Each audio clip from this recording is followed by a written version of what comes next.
রজনীগন্ধার সুঘ্রাণ, সানাইয়ের মিঠে সুর, আলোর রোশনাই, মহার্ঘ শাড়ি বা লেহেঙ্গার মৃদু খসখস, সর্বোপরি মেকআপ আর্টিস্টের সৌজন্যে অপ্সরা সমাবেশ। অপরপক্ষও পিছিয়ে নেই, রঙিন ধুতি, শেরওয়ানি, কেউ বা হাল ফ্যাশনের ওয়েস্টার্নে বিপরীত লিঙ্গের দৃষ্টি আকর্ষণের প্রয়াসে তৎপর। রং বেরঙের পোশাকে বাচ্চাদের হুল্লোড়ে বিয়েবাড়ির চালচিত্র সুস্পষ্ট।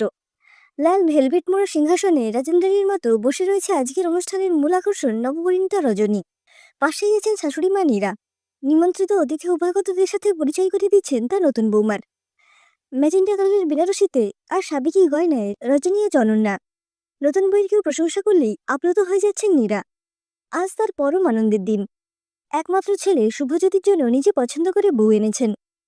পুত্রবধূ নির্বাচনে শুভ কিংবা ওর বাবা সৌমেনবাবু বিন্দুমাত্র নাক গলাননি। রজনীর সামনে দিয়ে শুভর বারে বারে আনাগোনা দেখে মুখ টিপে হাসছেন নীরা। রজনী বা শুভ দুজনেই বিয়েটা রেজিস্ট্রেশনে সীমাবদ্ধ রাখতে চেয়েছিল। নীরা জেদাজেদিতেই ছোট করেই রিসেপশনের আয়োজন। কেবল অতি ঘনিষ্ঠ আত্মীয় স্বজন, বন্ধুবান্ধব আর কয়েকজন প্রতিবেশী। লাল বেনারসিতে তীব্র আপত্তি ছিল রজনীর। নীরা যেন অন্তর্যামী। আশীর্বাদী তত্ত্বে ম্যাজেন্টা কালারের বেনারসি দেখে তাই মনে হয়েছিল বিস্মিত রজনীর। গভীর রাতে জন্মেছিল বলে মা নাম রেখেছিলেন রজনী। ছোটবেলার মা খাওয়ানো রজনী নীরার মাঝেই মাকে খুঁজে পেয়েছে। মাতৃস্নেহে বেঁধেছেন নীরা ওকে। দেখতে গিয়ে বলেছিলেন, আমি ছেলের বউ নয়, মেয়ে নিতে এসেছি।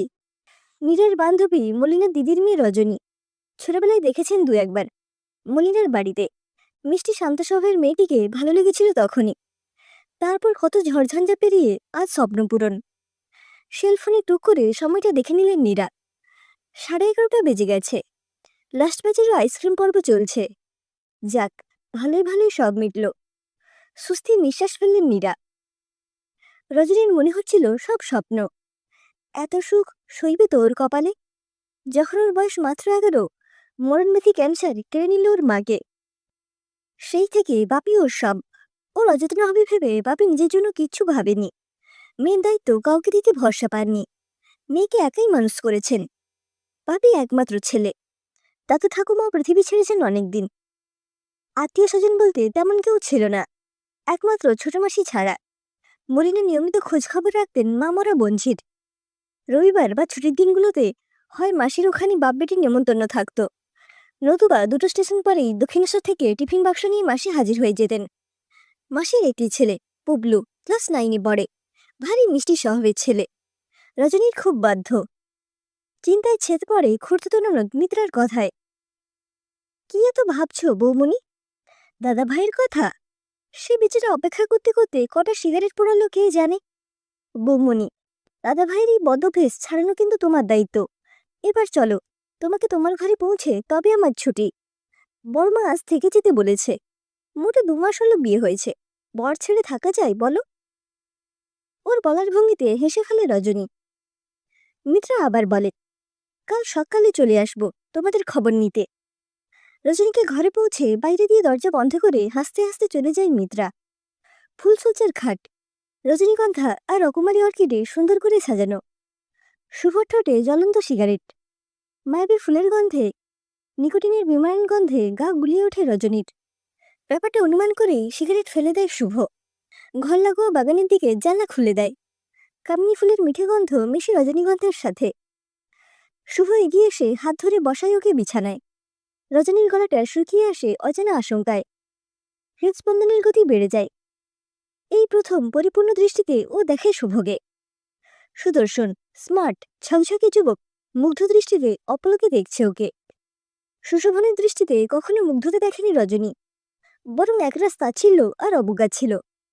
6 মাসের দাম্পত্যে ভালোবাসা তো দূর, মানবিক সম্পর্কও তৈরি হয়নি।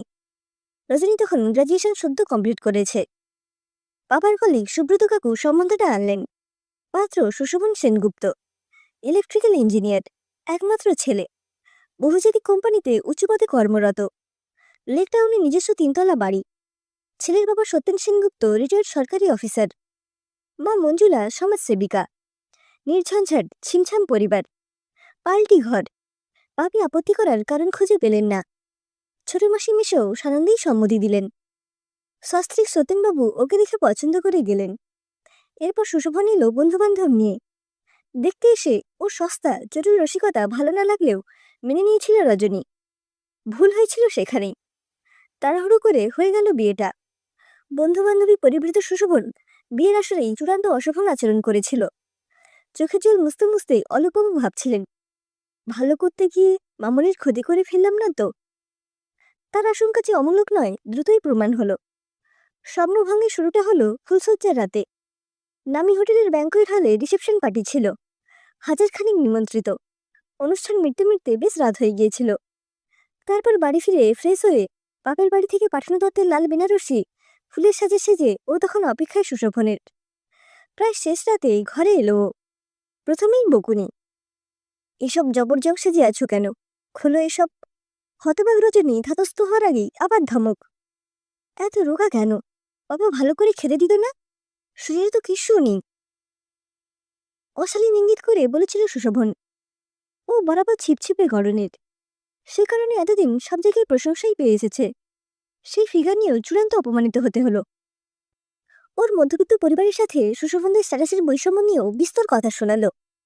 কেবল শোনালো না দুটো ভালোবাসার কথা, যার প্রতীক্ষায় ছিল রজনী তৃষিত হৃদয়। সেই শুরু। তারপর কারণে অকারণে ওকে অপদস্থ করা অভ্যেস হয়ে গেল সুশোভনের। শ্বশুর শাশুড়ি নিজেদের নিয়েই ব্যস্ত। ছেলে বউয়ের সমস্যা নিয়ে তারা বিন্দুমাত্র মাথা ঘামাতেন না। 6 মাস ছিল রজনী ও বাড়িতে। অনেক চেষ্টা করেছিল মানিয়ে নিতে, কিন্তু সুশোভনের অবহেলা, নিত্যকার অপমান, অমানবিক ব্যবহার ওকে ক্রমশ ডিপ্রেশনের দিকে ঠেলে দিচ্ছিল। বাচ্চার ইচ্ছেটা হারিয়ে ফেলেছিল ক্রমশ। বিয়ের মতো একটা সিরিয়াস বিষয় কতটা হালকা ভেবে নিয়েছে সুশোভন। মেয়ের পরিস্থিতি দেখে অলোকবাবুকে ফিরিয়ে আনার সিদ্ধান্ত নিলেন। যে খবর আগে নিলে মেয়েটার সর্বনাশ হতো না, সেই খবরগুলোই দায়িত্ব নিয়ে সবাই পরে জানালো। সুশোভনের স্বভাব চরিত্র ভালো নয়। তাছাড়া তার একদা স্টেডি গার্লফ্রেন্ড সম্প্রতি ডিভোর্স করে ইউকে থেকে দেশে ফিরেছে। তাদের ইতিউতি নিয়মিত দেখা যাচ্ছে। এমতো অবস্থায় রজনীকে তাড়ানো জরুরি হয়েছিল। সেটা আপোষে হয়ে যেতেই ঝামেলামুক্ত হলো সুশোভন। ক্রমশ সামলে উঠতে অনেকটা সময় লেগেছিল রজনীর। পুরোপুরি কাটাতে পারেনি এখনো। জানতে না চাইলেও সব খবর কানে আসে। মিউচুয়াল ডিভোর্সের মাসখানেকের মধ্যেই সুশোভন এবার বিয়ে করেছে। নিজেকে গুটিয়ে নিয়েছিল রজনী। বাড়ি থেকে বেরোতো না একেবারেই। বিয়ের আগেই পোস্ট গ্রাজুয়েশনে ভর্তি হয়েছিল। পড়াটাও কন্টিনিউ করলো না। মেয়ের পরিস্থিতি দেখে ভেঙে পড়েছিলেন ভেতরে ভেতরে অলোকবাবু। তার ভুলেই নিরপরাধ মেয়েটির এই পরিণতি। এইসব ভাবনেই কাল হলো। কার্ডিয়াক প্রবলেম বাড়াবাড়ি পর্যায়ে পৌঁছতে নার্সিংহোমে থেকে আসতে হলো কদিন। এরপর আর রিস্ক নিতে চাইলেন না তিনি। তার কিছু হয়ে গেলে মেয়ের কি হবে? এমন সময় ছোট মাসি এই সম্বন্ধটা নিয়ে এলেন। ছোট মাসির বাড়িতেই রজনীকে দেখে খুব পছন্দ হয়েছে নীরার, তার একমাত্র ছেলে শুভর জন্য। নীরাকে ওর সব ঘটনা খুলে বলেছিলেন মলিনা। ছোট থেকেই চেনে মলিনা শুভকে। তবুও খোঁজখবর নিয়ে নিশ্চিন্ত হয়ে তবে এগিয়েছে। বাপির পরিস্থিতি দেখে রাজি হতে বাধ্য হয়েছে রজনী। ডাক্তারের কড়া নির্দেশ, কোনো রকম উত্তেজনা বাপির পক্ষে ক্ষতিকর। শুভ অপলকে দেখছিল রজনীকে। বেনারসি, চন্দন, ফুলের সাজে অপরূপা লাগছে রজনীকে। এবারে মায়ের পছন্দের উপর ভরসা রেখে ভুল করেনিও। বিয়ের আগে একবারও চাক্ষুষ দেখেনি রজনীকে। ছবিতে দেখেই সম্মতি দিয়েছে। শ্রুতিকে তো নিবিড়ভাবে দেখে জেনে বিয়ে করেছিল। চিনতে পেরেছিল কি? শ্রুতির মতো চোখ ধাঁধানো সুন্দরী রজনী নয়। স্নিগ্ধ সৌন্দর্য রজনীর। মনকে শান্ত করে, আশ্রয় দেয়। শ্রুতি ছিল শুভর ক্লাসমেট। মুম্বাইয়ে ওরা একসাথে এমবিএ পড়তো। পড়তে পড়তে ভালো লাগা, কাছে আসা। পড়া শেষে ক্যাম্পাসিংয়ে দুজনে জব পেল মুম্বাইতে। যদিও কোম্পানি আলাদা। কলেজে পড়তে পড়তে মেলামেশা হয়েছে। শরীর নিয়ে কোনো ট্যাবু ছিল না শ্রুতির। জব পাওয়ার পর আরও ডেসপারেট হয়ে গেল। ওরা লিভ ইন শুরু করলো শ্রুতির আগ্রহে, দুজনের বাবা মায়ের অজ্ঞাতে। ব্যাপারটা খুব বেশি দিন গোপন রইল না। জানাজানি হতেই দুই বাড়ি থেকে তুমুল চাপ এলো এবং বিয়ে তোড়জোড় শুরু হলো ওদের সম্মতির অপেক্ষা না করেই। বিয়েতে শুভর আপত্তি না থাকলেও বাসন ছেড়ে শ্রুতি কিছুতেই রাজি হচ্ছিল না বিবাহ বন্ধনে বাঁধা পড়তে। তবুও বিয়েটা হয়ে গেল। বৌভাতে দিনই রুদ্ররূপ দেখালো শ্রুতি। ৫-৫টা বছর কাছাকাছি থেকেও শ্রুতির এই রূপ আগে দেখেনি শুভ। মায়ের আবদার ছিল একমাত্র পুত্রবধূর কাছে হাতে ভাতের সময় শ্রুতি যেন লাল বেনারসি পরে গুরুজনদের পাতে ঘি ভাত দেয়। শ্রুতির তীব্র প্রতিবাদ। ওসব সিঁড়ি ব্যাপারে সে নেই। সে স্বাবলম্বী। ওসব অপমানকর। ভাত কাপড়ের দায়িত্ব কাউকে নিতে হবে না। বুদ্ধিপতী মা, মানিয়ে চলতে জানেন। পরিস্থিতি বুঝে নিজেকে গুটিয়ে নিলেন। এরপর লেহেঙ্গা, ডিপ কাট চলি, হীরের গয়না দুটিতে চোখ ধাঁধিয়ে নববধূ শ্রুতির রিসেপশন পার্টিতে বন্ধুদের সাথে উদ্দাম নাচ দেখে ভ্রু কুচিয়েছিল অনেকেরই। এখানেই শেষ নয়। রাতে বেডরুমে ঢুকে ফুলে সাজানো বিছানা দেখে চরম সিনক্রেট করল শ্রুতি। ওর নাকি ফুলে অ্যালার্জি। এই অজুহাতে পাশের ঘরে চলে গেল শুতে। শুভ ভাবল, এই 5 বছরে আগে কখনো শুনিনি তো ফুলে অ্যালার্জির কথা। একাকী শুভর ফুলসজ্জার ফুলগুলো তখন কাটা হয়ে মিলছে ওকে। এতদিন একসাথে থেকেও ও বুঝল না শ্রুতিকে, কিংবা ওকে বুঝল না শ্রুতি। শেষ পর্যন্ত আরো বছরখানেক একসাথে থেকেও সমস্যার সমাধান তো দূর, বরং বেড়ে গেল। যখন যার সাথে খুশি বেরিয়ে যাচ্ছে, যখন খুশি ফিরছে। স্বামী তো ফলাবার চেষ্টা করেনি শুভ, বন্ধু হয়েই থাকতে চেয়েছিল। তাও পারল কই। শ্রুতি বেগবতী নদী, কোনো বাধা নেই ওকে বাঁধা যাবে না বুঝে আগল খুলে দিল শুভ। জব ছেড়ে চলে এলো কলকাতায়। নতুন জব জয়েন করেছে কিছুদিন আগেই। তারপর মা বিয়ের জন্য উঠে পড়ে লেগেছে। বিয়ের শব্দটা ওর কাছে আতঙ্কের কারণ হয়ে গিয়েছিল। তবুও শেষে মায়ের চোখে জলের কাছে হার মানতে হলো। মাকে তো কেবল দুঃখ দিয়েছে। মা যদি এতেই খুশি হয় তো মন্দ কি।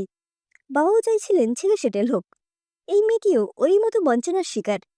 কিছু ভুল সিদ্ধান্ত, ভুল সম্পর্ক ওদের স্বাভাবিক জীবন বিপর্যস্ত করে দিয়েছে। এবার নতুন করে শুরু করার পালা। শুভ হাত রাখে রজনীর হাতে। মেয়েটা দু চোখে ভরসার আরতি। ওকে বুকে টেনে নেয় শুভ। ওর চোখে অপার মুগ্ধতা। পুরুষের এ দৃষ্টি চেনে মেয়েরা, নারী শরীর নয়। ওর খোঁজ নারী হৃদয়ে অফুরন্ত ভালোবাসা, নির্ভরতা আর পারস্পরিক আস্থার। শুভর ভালোবাসার কাছে নিজেকে নিশ্চিন্তে সমর্পণ করে রজনী। খোলা জানলায় চাঁদের আলো তখন উপচে পড়ছে ওদের সুখের ঘরে।